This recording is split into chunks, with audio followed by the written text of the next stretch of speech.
Okay, balik po tayo. Ito, 0919-221-2562. Bakit po ba napakahirap ang patawad? Paano po ba ang tamang gawin? Ayun. Oh, Brother Vic, ano ang tugon mo dyan? Paano? Ang tingin mo, dinidibdib mo.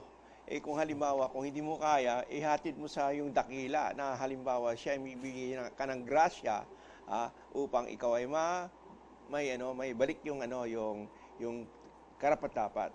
Tsaka isa pang bagay na mahalaga doon, alam mo kung ano ka, Roger? Kung hirap ka magpapatawad, kailangan maintindihan mo kung saan nagmumula yung hirap. Yung hirap na yun nagmumula sa iyong pananaw sa sarili mo, galing sa iyong orgulyo, sa iyong pagpapalaki sa iyong sarili. In other words, ang root ng unforgiveness na yun, kanya napakahirap yung pride. Yung ego mo ayaw bumitaw. Hindi. Alam mo, may something funny with negative feelings. Pag ikaw nasugatan, ang emosyon mo ay umaaklas ng gusto at gustong bumawi. Yes. Yeah. Gustong gawin. Nasuntok ako, kailangan makabawi ako. I mean, that can be emotional as well as physical. Pero dito, maybe in terms of our own sinasabi dito, ito pinaliliwanag namin na yung pagpapatawad, kung natutunan mo at lumaki kang hindi marunong magpapatawad, alam mo, unti-unti mong matututunang magpatawad. Start with the little things. Huwag mong biglain. At malamang hindi mo kaya at kailangan mo pa ang sapat na you need some humbling. Kailangan mo ang grasya ng Diyos. Kanya yun ang danin mo sa hingi ng grasya ng Diyos. Kanya lang, ang isang bagay din na gusto namin bigyan ng diin dito is ano ba ang epekto niyan? Ito, for example, babasahin ko sa iyo dito, Ka Roger. Ang pagpapatawad ng sarili at ng iba pa ay ang pinakamakapangyarihang predictor o kaya nagsasabi na ikaw magiging depressed at saka madalas iisipin mo, puksain mo yung sarili mo or suicide ideation. Yes. Journal of Applied Sciences, 2009. Meron bang katotohanan dyan in terms of your knowledge of medical treatments? Because you are an integrative doctor, no? Opo, tama po yan, no? Sir Mon. No? Yun nga po yung sinasabi namin. No? Based on the experience that we have, no? Most of the mga pasyente namin sa clinic, lalo pa yung mga debilitating talaga yung mga sakit nila like cancer, no? Na alam naman natin na ang dami sa mga kababayan natin. Ang unang-unang sinasabi namin sa kanila is isurrender mo yan sa Panginoon. Kasi nga, most of the time nakikita namin is meron talaga silang bagahe. Hindi talaga sila nawawalan, no? Na iniwan ng asawa, kumaliwa yung asawa, no? Naapi sila during their childhood. Lahat ito 'Di ba? Na ika nga subconsciously nasa dala-dala nila to all throughout their adult life, no? Hindi lang nila nalalaman na ang itong nag-epekto sa kanilang damdamin. Malaking factor po 'yun, no? And sabi nga natin, no, and based on studies, no, meron na po talagang science. Ito yung book, ninanap ko yung book, no. Kalalabas lang nito ng October 2015. Forgiveness and Health: Scientific Evidence and Theories Relating Forgiveness to Better Health. Ang author nito is Lauren Tussaud, dating psychologist and scientist siya ng Mayo Clinic, no. So dito po sa libro nito, talagang ikinulate nila lahat ng mga evidence, no, na based on mga laboratory studies, no, na siguro ito yung mga tumataas yung mga chemical ng katawan mo, yung mga hormones, no, na for a person na talagang may mga bagahe. So, ito po yung pagtaas nitong mga hormones na to. Ito po yung nagbibigay, no, ng imbalance, no, doon sa ating katawan. Kaya nga kung makikita nyo, yung disease, kung i-hyphenate mo yun, this is, no? Wala na katahimikan. Walang katahimikan din yung katawan mo. Dahil nga partly, meron nangyayari sa loob na akala mo baliwala. Pero deep inside, no, and emotionally, psychologically, physically, meron po itong negative effect sa ating kalusugan. Ito nga sinasabi dito sa isang libro called The Trauma Spectrum. Karamihan daw ng mga sakit of abnormal immune function, and almost all diseases are connected to your immune system, are remarkably linked to psychological stress. And alam naman natin, no, pag sinabi mong cancer is a problem of the suppression, depression of what? the immune system. So directly, kung makakita mo, directly linked, no, yung psychological, emotional, aspeto ng buhay mo, para ikaw magkaroon na isang ganitong debilitating disease. Alam mo, mahirap. Kung minsan, pagka tumatanda tayo, talagang nawawala na sa conscious memory natin ang koneksyon ng kalagayan mo ngayon sa nangyari sa iyo sa, malagay mo, 20 years ago, 30 years ago. Hindi mo na makonekta. And sometimes you've got to ask the Lord, Lord, show me the connection so I can get healed and I can ask forgiveness sapagkat ayoko magkimkim ng kasalanan sa aking puso. No, and very obvious, no? Sir Mo, ito na, nakikita na natin, no? Na talagang hindi natin pwede pabayaan lang, no? Yung atin relationship with the Lord and also yung atin, katawan in terms of the disease aspect, no? Magkakaduktong po yan. Kung titignan nyo, parang triangle yan, no? Everything, ang Panginoon should be in the middle. If you want to have good health, you want to have a good relationship with everybody. So, it's a triangle, no? Na one cannot exist without the other. And one affects the other. Yes. Ito maganda, no? Gawa ito nito, sulat ni David Servan Schreiber. He's a doctor and his book was anti-cancer. In nurturing a patient's will to live, yung paggangasiwa ng kagustuhan ng isang taong mabuhay, ang unang hakbang is locating and treating past traumas. Ayan, These poorly healed scars drain a significant portion of energy and they hamper o sumahadlang sa kapasidad ng katawan na pangalagaan ng sarili. Yes.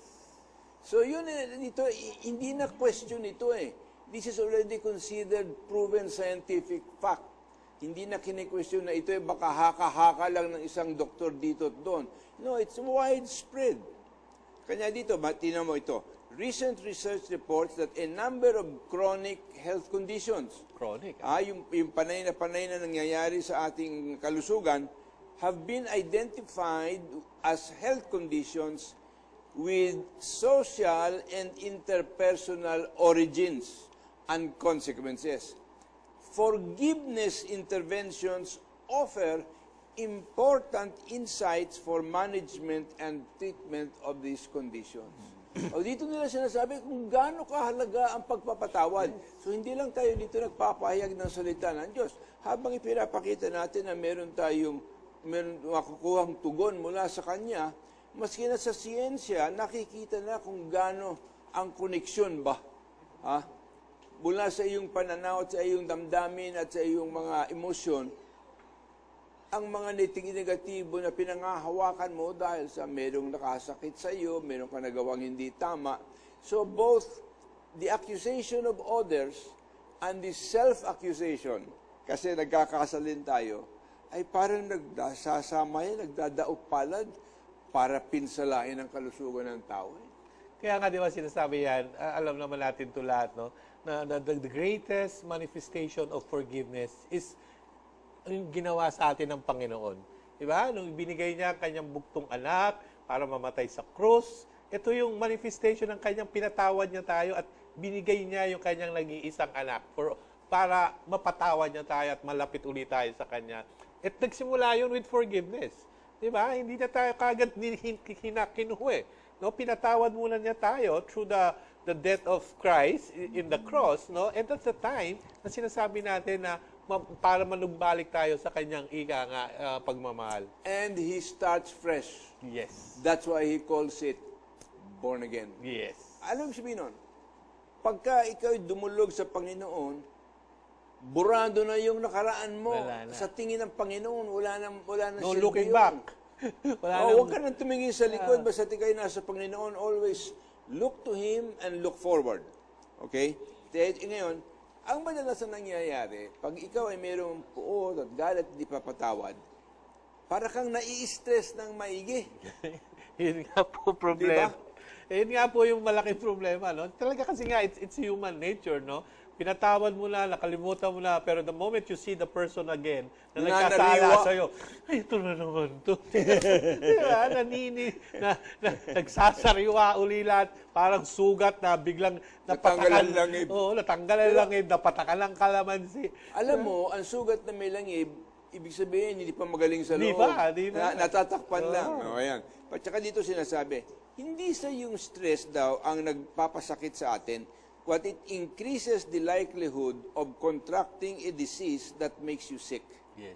Stress-related diseases ay nagmumula yan sapagkat yung defending army daw ng iyong stress response parang nawawalan ng bala. Right. So hindi na kayang labanan at puksain ang mga karamdaman na siyang dumadating sa atin. 0999-580-8830. Good noon, Doc. Ako ay isang senior citizen.